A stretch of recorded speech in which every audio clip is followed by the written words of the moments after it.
It all started on a rainy night that I'll never forget, the kind of night where everything feels heavier than it should, like the world itself is holding its breath. I was sitting in my room, scrolling through my phone when I noticed something strange. My parents weren't acting like themselves. There was a tension in the air, a coldness I hadn't felt before, and my instincts screamed that something was off. I never could have imagined the truth behind their smiles, the secret plan that would change my life forever. I grew up thinking my parents loved me. I trusted them with everything, shared my dreams, my fears, and my small victories. But as I look back, the little signs were there. The whispered phone calls, the unexplained arguments when I wasn't supposed to hear, the way they looked at me sometimes, not with pride or affection but with something else, calculation. At the time, I dismissed it, telling myself I was overthinking. I wish I hadn't. The plan was twisted in its simplicity. My parents, the people I should have been able to count on for protection, had decided that my life could be profitable. They wanted to collect my life insurance. I won't go into all the details now, but I'll tell you this. It wasn't going to look like an accident on paper, not entirely. It was going to be perfect enough to fool everyone else, and I was supposed to be gone before anyone suspected. I remember the day they put everything into motion. I was asked to run an errand alone, something harmless, something that didn't even feel unusual. But the way they insisted, the urgency in their voices, should have been my first warning. My gut was screaming, but I thought, like a naive child, that this was normal. That night, every sound in my house seemed louder than usual. The creak of the stairs, the tapping of the rain on the windows, even my own heartbeat sounded like a warning drum. The accident itself was supposed to be the end of my story. But I survived. How I survived isn't something I can explain easily without giving away too much too soon.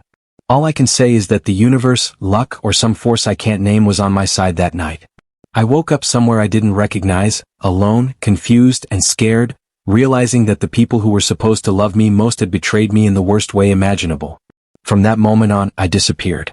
I left behind my old life, my old identity, everything that could tie me to them. I had to. I couldn't trust anyone, not the police, not relatives, not friends who might unknowingly tell them where I was.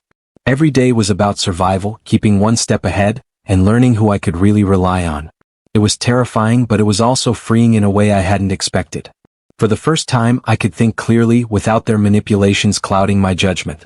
While I was gone, I watched from the shadows as my parents continued their lives, believing they had succeeded. The twisted sense of relief they must have felt, thinking they had outsmarted the world, is something I will never forget. But disappearing didn't mean I was powerless. I started planning, not for revenge, at least not yet, but for justice, for answers, for the truth to finally come to light. I had to rebuild myself piece by piece. I learned skills I never thought I'd need. I changed my appearance, my routines, even my voice at times. I built a life that they would never be able to touch, a life where I could stay safe but also watch silently as everything unfolded. And the thing is, even though I was gone, I couldn't help but feel a pull back to the life I had lost. The friends, the old neighborhoods, the memories that no one else could erase. Every time I hear a certain song or walk past a street corner I used to know, the memories hit me like a wave, reminding me of what I survived, and what I had lost. But surviving wasn't the same as winning. I had questions, too many questions, and I knew that one day I would have to confront them. Not just my parents, but the world that had almost let them get away with it. The truth had to come out, and I had to be ready for it. And now, after years of living in the shadows, after building a life where I could finally feel some control, I'm back. Not entirely, not fully. I'm back carefully, cautiously, testing the waters, seeing what I can uncover, what the world looks like when you return after being written off. But even as I step into the light, I know that nothing is simple, nothing is straightforward. There are secrets that may be buried too deep, and lies that might have more consequences than I can imagine. The story of what happened that night and the aftermath of my disappearance is one that will shock you. It's about betrayal, survival, and the lengths people will go for money, even when it's their own child. But it's also about resilience, about learning to trust yourself when no one else can be trusted, and about finding the courage to return and face the past. And just when I thought I had prepared myself for everything, something happened that changed everything again. Something I never saw coming. Something that made me realize that my parents' plan wasn't the only danger I had to worry about. But I can't tell you what it is yet, not now. Because if I do, it will ruin everything for you when I reveal the full story. All I can say is this: surviving was only the beginning. Disappearing gave me a chance to reclaim my life, but coming back, that's where the real story begins. And trust me, the truth is far stranger, darker, and more twisted than you can imagine. So, what really happened that night? How did I survive, disappear, and why did I come back? Those answers aren't simple, and they aren't safe to uncover all at once. But if you think you've heard it all, think again. The next chapter is just around the corner, and it's going to be a journey you won't forget. Would you like me to also craft the next 500 to 700 words that smoothly transition into the main story, keeping the suspense and cliffhanger intact? This can help you have a full 15-minute YouTube introduction ready. After that night, when I first realized that my life was in danger, I started piecing together everything I had ignored as a child. The subtle clues, the little inconsistencies in their stories, the way they celebrated every little thing that had nothing to do with me. It all made sense in a way I hadn't been ready to see before. My parents, the very people who should have loved and protected me, had been calculating, watching, and planning for months, or maybe even years, before that fateful night. The thought made my stomach turn, but it also made something else click. If I could survive their plan, I could outsmart them. I remember the first days after disappearing. Everything was a blur of fear and adrenaline. I didn't trust anyone, not a single person in my old life. I had to be careful to erase every trace that could lead back to me. I wandered from city to city, taking odd jobs, moving in with strangers I hoped were harmless, always keeping my head down. It was lonely, terrifying work, and yet, in a strange way, it felt liberating. For the first time, I was living life only for myself, unmonitored, unmanipulated, untethered. But the further I ran, the more questions kept gnawing at me. How could the people I had called my family plan something so cruel? Was it desperation, greed, or had there always been something dark in them that I simply hadn't noticed? And the insurance money, how far were they willing to go to get it? I began to realize that their plan wasn't just a one-time scheme. The way they spoke, the way they looked at me before that night, it was as if my life had been nothing more than a line item in their calculations. The thought made me sick, but it also fueled me. I had to know the truth. I also started noticing patterns in the way people behave when money is involved. Friends who seemed loyal disappeared when things got hard. Relatives who claimed to care had ulterior motives I hadn't imagined. Every interaction became a test. Every smile a potential mask hiding greed or malice. And through it all, the memory of that night kept replaying in my head. The rain-soaked streets, the way my parents' voices had sounded, the feeling that my life had been hanging by a thread. I realized then that survival wasn't enough. I had to understand, and eventually I had to confront them. While I was in hiding, I started building a new identity, one that could survive and move through the world unnoticed. I learned things I never thought I would need to know. How to blend into crowds, how to take odd jobs without leaving a trail, how to observe people without being seen. These skills became my armor, my way of taking back control in a life that had been stolen from me. And yet, even as I became more self-sufficient, I couldn't shake the sense that I was being watched. Not by them, not yet, but by something else. Something bigger than the immediate danger of my parents' plan. During those years, I also began thinking about the life I left behind. I wondered about the people I had loved, the small routines, the places that used to feel safe. Sometimes I would drive past neighborhoods I had known, walking invisible through streets filled with memories. I saw my old school, the corner store I used to frequent, even the park where I had spent countless afternoons. Each sight brought a mixture of sorrow and relief. Sorrow for what I had lost and relief that I had survived. But more than anything, it reminded me that I wasn't done. My story wasn't finished, and neither was the mystery of why my parents had done what they did. There were nights when the loneliness was almost unbearable. I would lie awake in cheap motels, the hum of the air conditioner filling the silence, and wonder if anyone truly understood what it felt like to be betrayed by the people who were supposed to love you most. I thought about trust, how fragile it is and how devastating it can be when it's broken. Every sound outside the window felt like a potential threat. Every passing car could be a sign that someone was following me. But amidst the fear, I felt a strange clarity. I had to survive not just physically but mentally, emotionally, and strategically. I also started noticing the cracks in my parents' lives from afar. While I had been surviving, they were continuing theirs as if nothing had happened. They celebrated holidays, went on trips, and mingled with friends who had no idea what they had done. But behind the perfect veneer, there were hints of strain, arguments I could sometimes overhear, suspicious phone calls, subtle tension in the way they interacted. It was a cruel irony that while I had been fighting to stay alive, they were already beginning to pay for their choices in ways they didn't yet understand. And I knew that one day the scales would tip, though I didn't know when or how. Even as I built my new life, I couldn't escape the nagging thought that coming back would be inevitable. There were questions I couldn't leave unanswered. How far did they really go to make my accident look real? Who else knew about it? Were there others involved, people I didn't suspect, who had helped them cover their tracks? The answers were out there somewhere, waiting, and I needed to find them before I could truly feel safe. Every step I took in my new life was a step toward uncovering those truths, toward understanding the full extent of the betrayal I had survived. At the same time, I had to confront my own feelings. Anger, fear, grief, and a strange sense of longing for the family I once thought I had. I realized that surviving isn't just about avoiding harm, it's about processing the shock, the horror, and the realization that the people who raised you can sometimes be the ones you need protection from the most. I had to come to terms with that if I was ever going to reclaim my life, if I was ever going to step back into the world that I had been forced to leave behind. There were moments when I felt like giving up, moments when disappearing had become too exhausting, too lonely, too heavy. But then I remembered that night, the cold rain, the fear, and the way I had managed to survive. And I realized something important. Surviving wasn't the end. It was the first chapter of a much larger story. And if I wanted the truth, if I wanted justice, I had to step into the next chapter carefully, deliberately, and without revealing too much too soon. Now, as I prepare to re-enter the life I once knew, I am aware of the risks. My parents, the ones who thought they had succeeded, are still out there. They still believe they have control, still believe that the past can be buried. But the past isn't gone, and neither am I. There are questions I must ask, truths I must uncover, and perhaps confrontations I am not yet ready for. And somewhere deep inside, I know that the real danger isn't just what they did that night, but what they, and the secrets they've carried, are capable of now. The story I'm about to tell is not just about betrayal and survival. It's about resilience, identity, and the courage it takes to face the people who once controlled your life.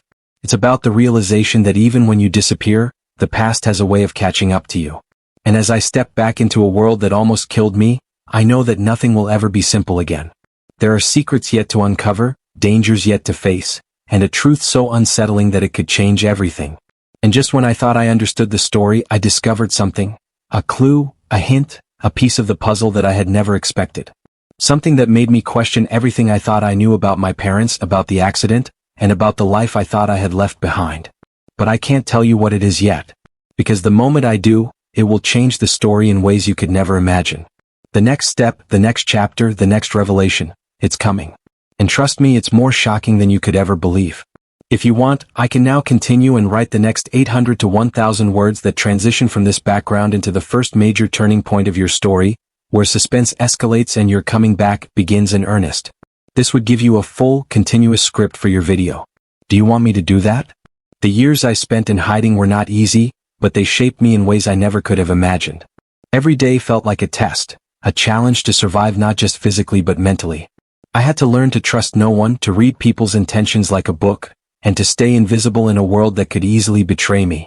And yet, even in the midst of fear and uncertainty, I began to notice patterns in human behavior, the ways people act when money or power is involved. I realized that my parents' actions were not just cruel, they were calculated, methodical, and disturbingly cold. It was a lesson I would never forget and one that would guide me in the years to come. I started keeping track of everything, every clue that could tell me more about what happened that night, and who else might have been involved. It wasn't just my parents I was suspicious of. There were people around them, acquaintances who smiled too easily, friends who asked questions they didn't need to ask. The more I observed, the more I realized how carefully my disappearance had been orchestrated. It wasn't just about the accident, it was about control. About turning my life into a series of transactions, where even my survival was considered expendable. During those early months of hiding, I had moments of intense loneliness. I would sit in cheap apartments or on park benches, thinking about my childhood, about the person I had been before everything changed. I thought about the ordinary mornings, the birthdays, the small joys that had suddenly been stripped away from me. And I realized that my parents' betrayal wasn't just physical, it was emotional. They had taken my sense of safety, my ability to trust, and replaced it with fear and suspicion. But as painful as it was, I couldn't let it break me. I had to be stronger, smarter, and more careful than ever before. I also began thinking about identity in a new way. When you disappear, you are forced to reinvent yourself, to build a version of yourself that the world cannot trace. I changed my routines, my appearance, even the way I spoke. Every detail mattered. I took odd jobs that paid cash, moved frequently, and avoided anyone who might connect me to my past. Slowly, I built a new life, a life where I could exist without constantly looking over my shoulder. But no matter how far I ran, the shadow of that night and my parents' betrayal was never far behind. One of the hardest parts was realizing that survival wasn't enough. I needed answers.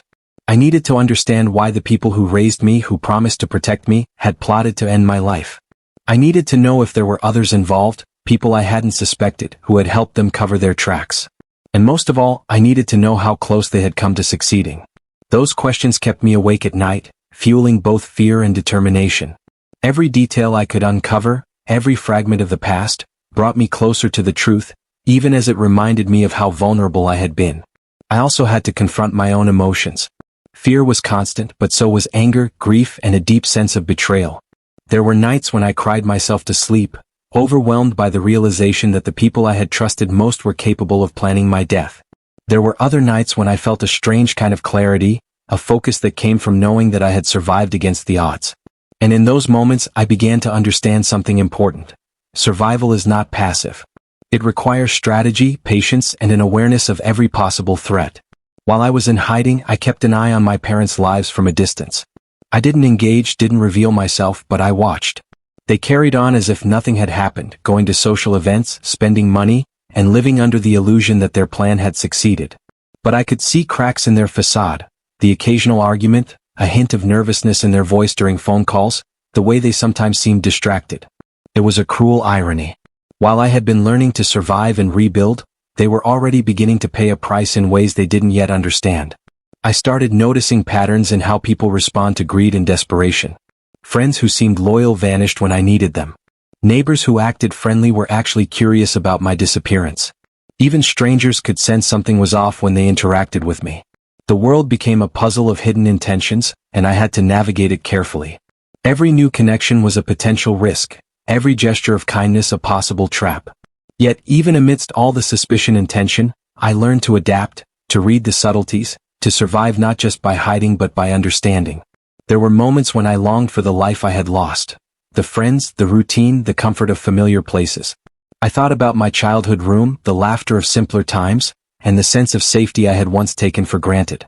But I also knew that returning to that life without preparation would be dangerous.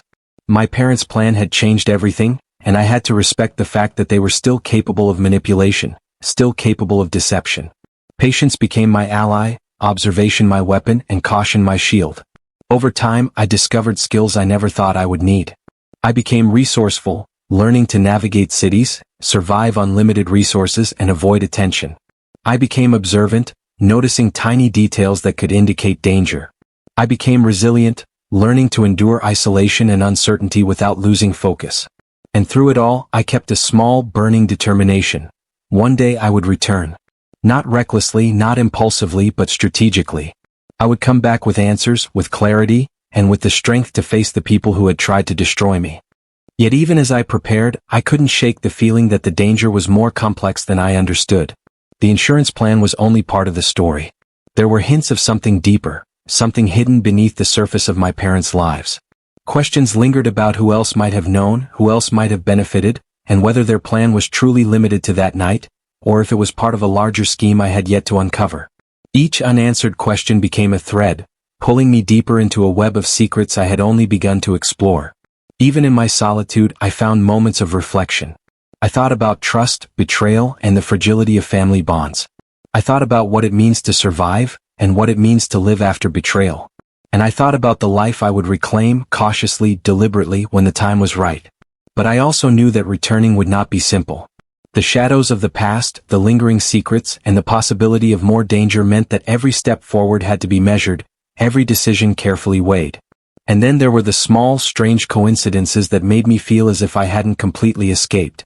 A familiar scent in a coffee shop, a car that seemed too familiar, a glance from someone who might have known me before, all reminders that while I had disappeared, the past was never truly gone. It was a presence I couldn't ignore, a puzzle I needed to solve before I could feel free. These reminders fueled both my caution and my determination, and they convinced me that returning when the time was right would be inevitable. Through all of this, one thing became clear. Surviving that night was only the beginning. Disappearing gave me time to rebuild, to understand, and to prepare. But coming back, the act of confronting the past, facing my parents, and uncovering the truth, would be the real challenge. It would require courage, intelligence, and patience. And I knew deep down that the consequences of returning could be far-reaching, not just for me but for everyone involved. And yet, despite all the fear, the uncertainty, and the unresolved questions, there was a growing clarity in my mind. The life I had left behind, the betrayal I had endured, and the secrets that had been buried could not stay hidden forever. The truth would come to light, but I had to be ready. I had to be careful. And I had to be strong. The story I'm about to tell is not just about betrayal and survival. It's about resilience, identity, and the courage to reclaim your life when it has been stolen from you. But the deeper I dug into the past, the more I realized that the full story was far more complicated and far more dangerous than I had ever imagined. And just when I thought I understood the stakes, I discovered something that changed everything. Something that would alter the path of my return in ways I could never have predicted. If you think surviving was the hardest part, think again. The real challenge, the real danger is just beginning. By the time I decided it was time to step back into the world I had left behind, I had changed. Not just in appearance or habits, but in the way I saw everything: people, trust, danger, and even my own strength. I had learned to anticipate deception, to read intentions before words were spoken, and to move in ways that kept me just out of reach of those who might harm me. But returning, even cautiously, was nothing like hiding. Every step I took felt like walking on a tightrope over a canyon I couldn't see the bottom of. I was exposing myself to the very people who had once tried to destroy me. The first time I saw them again, it was in the distance at a family gathering I hadn't been invited to, but couldn't avoid entirely. I watched them from the shadows, the way they laughed, the way they moved as if nothing had ever happened. And yet, there was something off, something different. Their smiles were too sharp, their eyes flickering occasionally with suspicion. It was almost as if they sensed that I was out there, somewhere. My heart pounded as I realized that even from afar, the balance of power had shifted. I was no longer the child they had tried to manipulate. I began reconnecting slowly, carefully. I needed information, confirmation, and any clue that could tell me how much they had gotten away with. I had to know if there were others involved, people who had helped them cover their tracks, or witnesses I hadn't considered. Each interaction was a risk.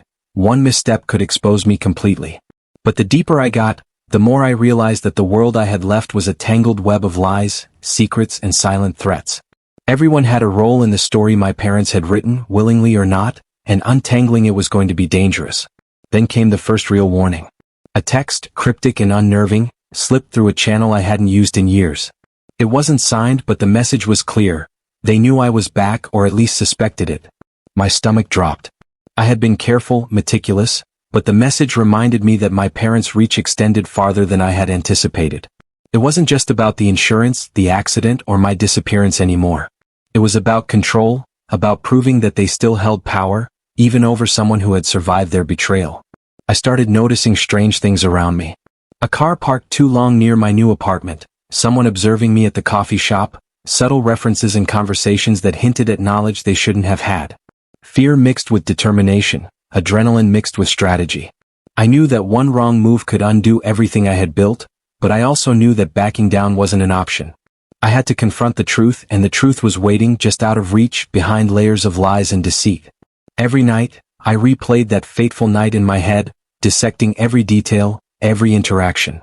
I tried to remember the subtle signs I had ignored as a child, the whispers, the hurried phone calls, the way they looked at me when they thought I wasn't paying attention. Each memory was a clue. Each fragment a piece of the puzzle I was determined to solve. And the closer I got, the more I realized that their plan had been even more elaborate than I had imagined. It wasn't just about collecting insurance, it was about control, manipulation, and ensuring that I could never reclaim my life. As I dug deeper, I began noticing connections I hadn't seen before. Friends and acquaintances who had seemed innocent were suddenly suspicious. People who had been conveniently absent the night of my accident now appeared in subtle ways that made me question everything. It became clear that my parents had been working within a network, perhaps unknowingly aided by others, to execute their plan flawlessly. And now, years later, those threads were beginning to unravel, and I was standing right in the center of them, ready to see the full picture. Then came the moment that truly escalated the tension.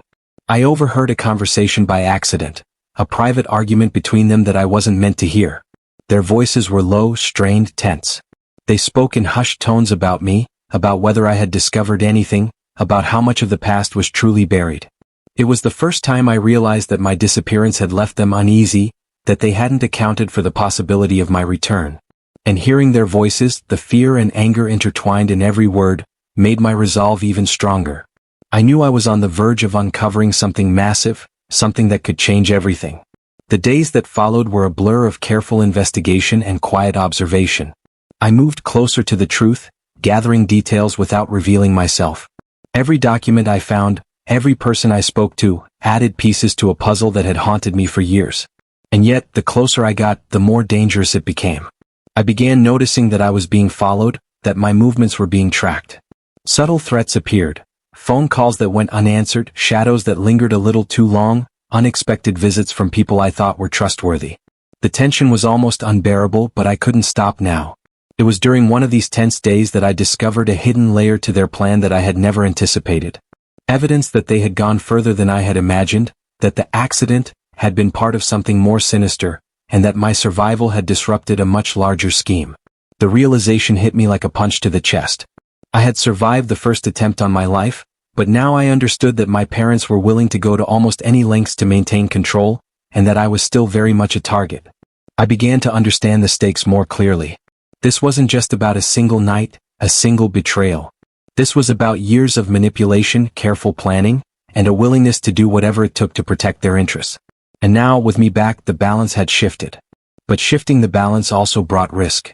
Every step I took could trigger their instincts, provoke a reaction, or push them into desperate measures. I had to be careful, calculating, and above all, patient. As I prepared for what I knew would be the most dangerous phase of my journey, a chilling thought kept coming back to me. If they had been willing to plan my death once, what else were they capable of? What other secrets, what other plans had they hidden from me all these years? The realization was terrifying but also galvanizing. I couldn't turn back now. I had come too far, learned too much, and survived too many threats to stop. Then came the final moment before the storm, the instant where everything seemed to converge. I had gathered enough information to see the outlines of the full plan, enough to know that the confrontation, the uncovering, and the reckoning were inevitable. I could feel it in every nerve, every heartbeat. The tension was suffocating, almost unbearable. I knew that the next steps I took would lead directly into the heart of the danger I had been avoiding for years. Every instinct screamed that I was close, that the truth was about to be revealed, but also that the risks were higher than ever. My parents, the ones who had tried to end my life for money and control, were still powerful, still calculating, and still capable of shocking deception. And now, with me back in their world, the stage was set for something monumental, something that could change everything. And just when I thought I was ready, just when I had mapped out every detail and planned every move, I received a message that froze me in place. It wasn't from them directly, at least not yet. It was from someone else, someone I didn't expect, someone whose role in the story I hadn't fully understood. The message was short, cryptic, and terrifying. You're closer than you think. But some truths are better left buried. At that moment, I realized that the climax wasn't just coming, it was already beginning. Every shadow, every whisper, every small detail I had overlooked could erupt into something I wasn't prepared for. The tension, the suspense, and the danger had all reached a point where the next moment could change everything. I was standing on the edge of a revelation that would expose years of lies, betrayal, and secrets. And yet, I had no idea what would happen next. The story was about to explode and nothing would ever be the same. I could feel it in my bones, the way the world seemed to tighten around me, closing in with every passing day. Every small movement I made was calculated. Every glance over my shoulder carried a weight I hadn't felt in years. I knew that the closer I got to uncovering the truth, the more dangerous everything would become. The shadows of my past weren't just memories anymore, they were active threats. Every person I thought I could trust had the potential to be a spy, an accomplice, or someone who had been watching me all along. I began retracing old paths, revisiting the places where I had last been seen, where the accident had supposedly ended my life. Every detail mattered, the street corners, the cafes, the stores, the faces of neighbors who might remember. I was careful to blend in, to appear ordinary, to be invisible. But the more I observed, the more I realized how much had changed and how little had really been resolved. My parents had moved on outwardly, but the tension I felt radiating from them, even from a distance, was unmistakable. They were aware, even if they didn't fully know what I had discovered. One evening, I found myself parked across from the house I had grown up in, watching through rain-streaked windows as familiar shapes moved inside. The light flickered across their faces, and I could see the worry hidden behind their carefully maintained smiles. That fear, that tiny crack in their armor, told me everything I needed to know. They had always underestimated me. They had believed that my disappearance meant the end of the story, that I would vanish and never return. But I had come back, and with every step I was reclaiming control. I started receiving strange signs, little things that didn't make sense at first. Misplaced objects, anonymous notes, subtle references in conversations. Someone, or maybe even multiple people, knew I was back. They didn't reach out directly, but the messages were clear. Someone was testing me, seeing how close I could get, watching my reactions. Each encounter, each cryptic message, was a reminder that my return wasn't just about discovery, it was about survival. The game had changed, and I was no longer running blindly. I was stepping into the arena, and the stakes had never been higher. Then came a day that changed everything. I overheard a conversation that I wasn't meant to hear, a hushed argument between my parents that made my blood run cold. Their voices were tense, sharp, filled with frustration and fear. They spoke about me, not as their child but as a problem, a liability, a mistake that could ruin everything they had built. They argued over what to do if I discovered more, if I came too close. Every word, every tone, confirmed what I had feared for years. The people who were supposed to love me were capable of almost anything to maintain control and protect their interests. From that moment, the tension became unbearable. I knew that I was no longer just uncovering the past. I was moving toward a confrontation, one that could explode at any moment. Every shadow outside my apartment, every passing car, every whisper in the streets became a potential threat. I couldn't trust anyone fully, not friends, not neighbors, not even strangers who appeared to be kind. The paranoia wasn't irrational. It was survival. And survival meant staying one step ahead, even when the danger was mounting faster than I could anticipate. I started piecing together the final fragments of the puzzle. The insurance policy, the odd phone calls, the people who had disappeared from my life, all pointed to a network of lies and manipulation that I hadn't fully realized. The scope of their plan was bigger than I had imagined, more intricate and more dangerous. It wasn't just about money anymore. It was about control, power, and making sure I couldn't reclaim my life. And the closer I got to the truth, the more I felt their presence closing in on me, like a storm gathering on the horizon. Every night, I rehearsed what I would do, how I would approach the situation, how I would survive the inevitable confrontation. I visualized every scenario, every risk, every possible reaction from them. And yet, no matter how much I prepared, there was always a lingering fear, an awareness that even the smallest misstep could unravel everything I had worked for. The stakes had never been higher, and the tension was like a living thing, coiling tighter with every heartbeat. Then, just when I thought I was finally ready, I received a message that made my blood run cold. It was brief, cryptic, and chilling. "You're closer than you think. Don't make a mistake." No signature, no context, just those 6 words. But the meaning was clear. Someone knew how close I was to uncovering the truth, and they were warning me, or threatening me. I couldn't tell if it was one of my parents' allies, a hidden accomplice, or someone who had been silently watching my every move for years. The uncertainty was suffocating. I realized then that the final steps before the climax were the most dangerous. Every decision, every action, every encounter could trigger a chain reaction I wasn't prepared for. The tension in my chest was constant, a reminder that I was walking on the edge of something monumental. The past, the betrayal, the secrets, and the danger all converged into a single, inescapable truth. The confrontation was inevitable, and I had no idea what form it would take. The days that followed were a blur of careful observation, subtle maneuvers, and tense preparation. I began noticing patterns in their behavior, small slips, subtle signs of nervousness, inconsistencies in their stories. They were watching, yes, but they were also vulnerable. The very arrogance that had allowed them to plan my accident now became their weakness. And the closer I got, the more I realized that the confrontation was not just about exposing the past, it was about survival, about reclaiming control over my life in a world that had tried to take it from me. Every moment felt electric with suspense. Every glance, every conversation, every shadow held a potential revelation. I could feel the tension building like the calm before a hurricane. The threads of the past, woven over years, were starting to unravel, and the story that had begun with betrayal and survival was now hurtling toward a climax I couldn't yet predict. The people who had once held power over me were no longer untouchable, but neither were they helpless. And I knew that in the next moments, everything could change in ways I wasn't fully prepared for. And then, late one night, I saw it. Something I had been waiting for, something that confirmed that the confrontation I had been preparing for was finally within reach. A single slip, a tiny mistake, a hint of fear in their eyes that told me everything. The stage was set. The tension was unbearable, and the suspense was at its peak. Every instinct screamed that this was the turning point, the moment just before everything exploded. But even as I watched, I knew that stepping forward too soon could be catastrophic. The truth was closer than it had ever been. The secrets, the lies, the betrayal, they were all on the verge of being revealed.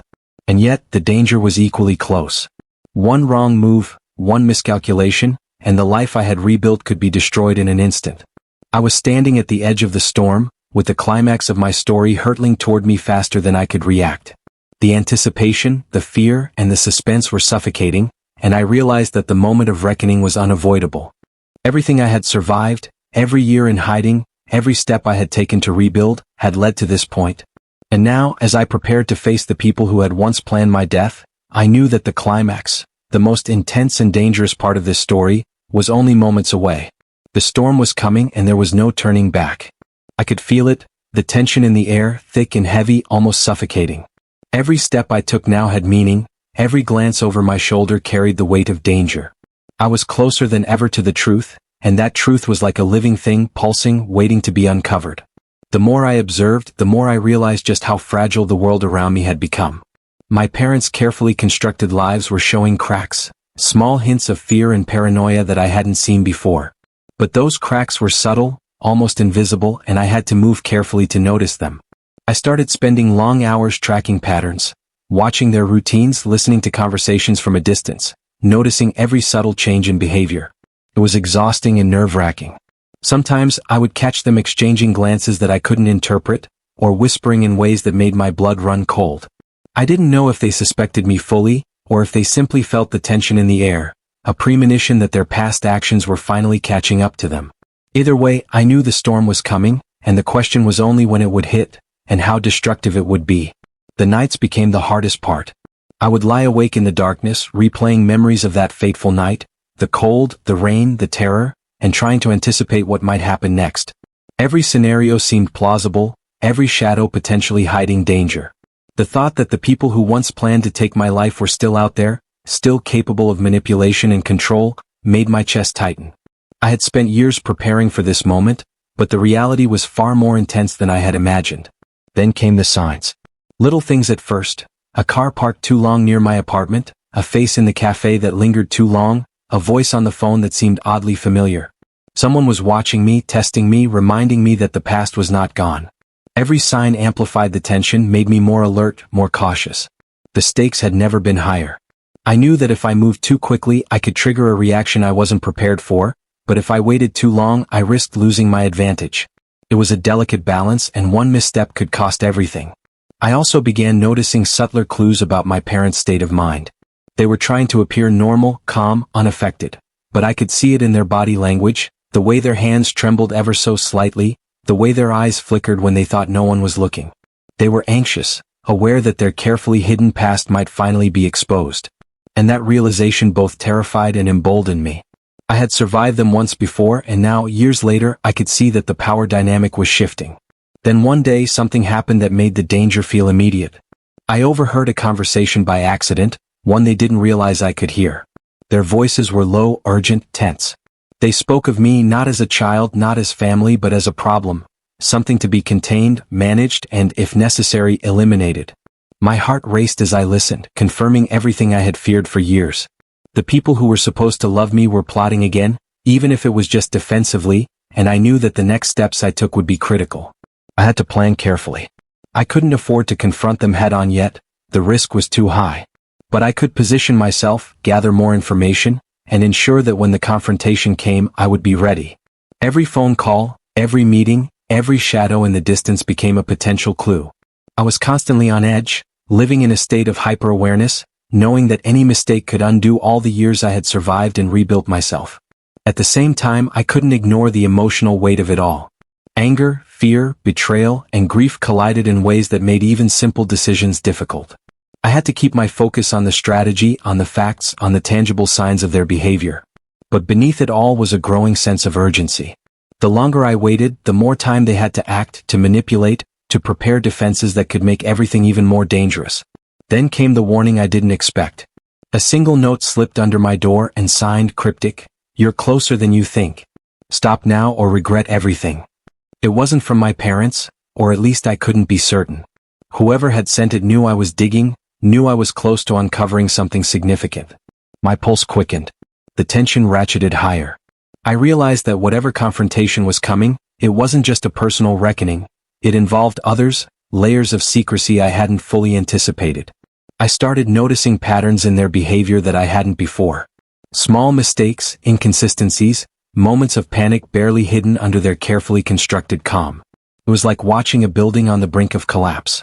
The more I observed, the more I felt that the climax was imminent. The pieces were moving, the threads of the past weaving into the present, and everything was converging toward a moment I couldn't yet fully see, but could feel in every nerve in my body. Every encounter became a test. Every smile, every whispered conversation, every glance in a crowded room carried hidden meaning.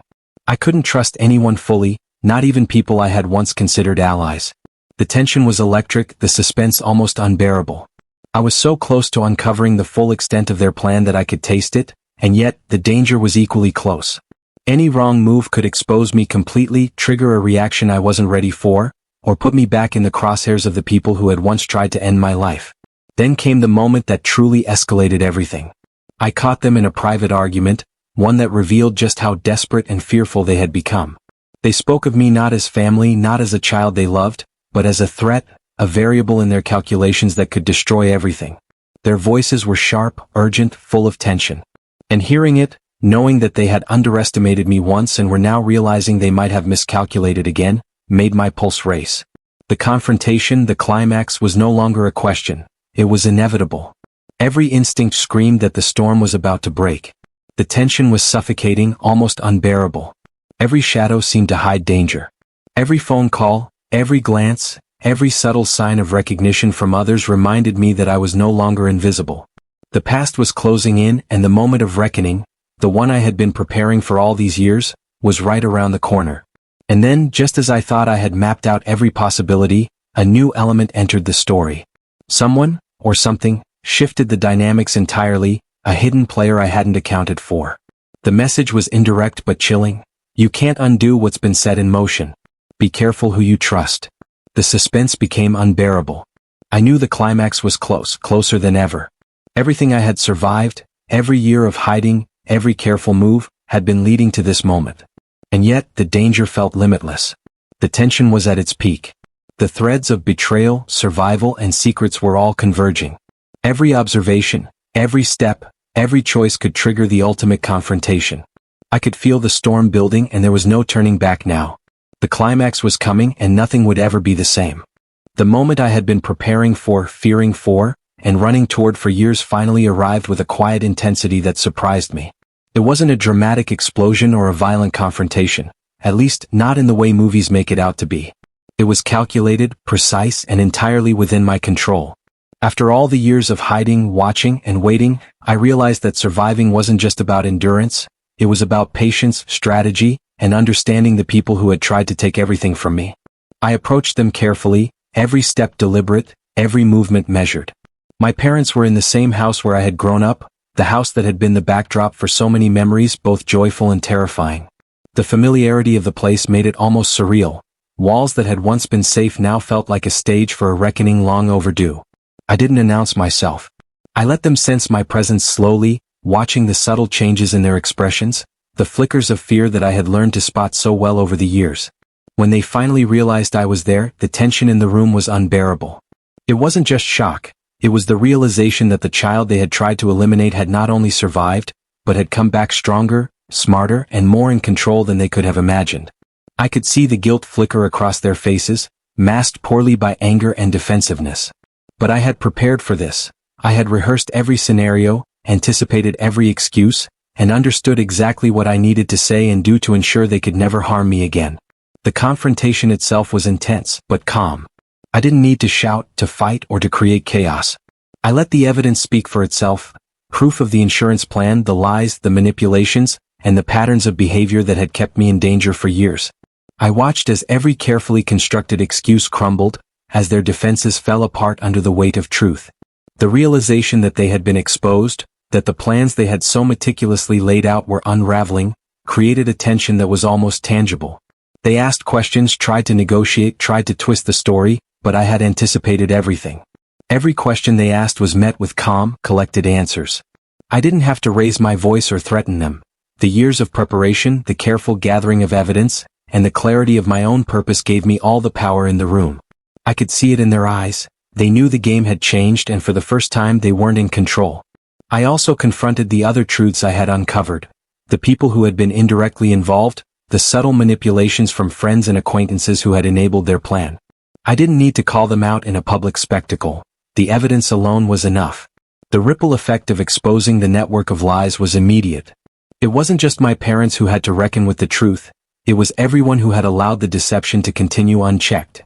And watching that domino effect unfold, seeing the realization settle into people's faces, brought a sense of closure I hadn't felt in years. But the most important part of the resolution wasn't revenge or punishment. It was reclaiming my life. Standing there, in the house where so much had been stolen from me, I felt an enormous sense of relief and freedom. I realized that surviving, disappearing, and returning had taught me more about myself than any ordinary life ever could. I had learned patience, courage, strategy, and the ability to trust my instincts.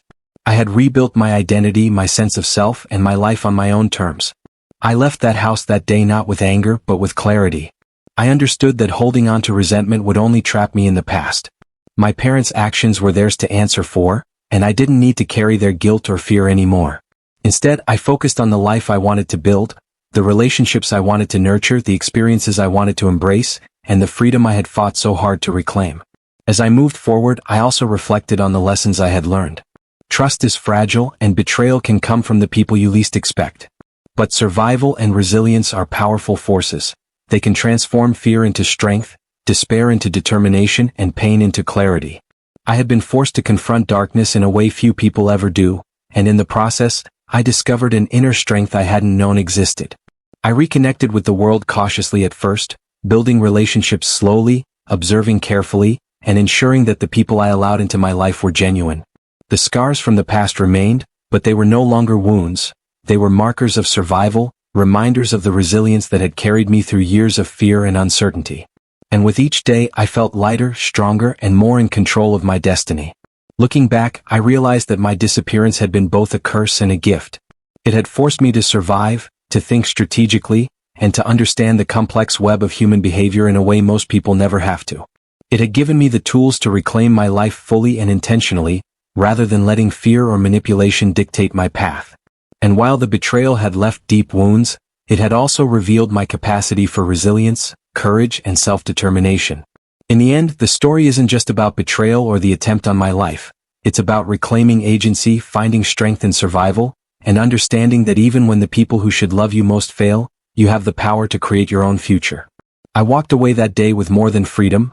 I walked away with clarity, a renewed sense of self, and the understanding that my life is mine to define. As I rebuilt my life, I also made sure to document everything, the evidence, the lessons, and the journey itself. Not for revenge, not for public attention, but so that the truth could exist fully in its own right. For anyone who has felt betrayed, trapped, or powerless, I hope this story serves as a reminder that survival is not just about enduring, it's about reclaiming control and defining your own path.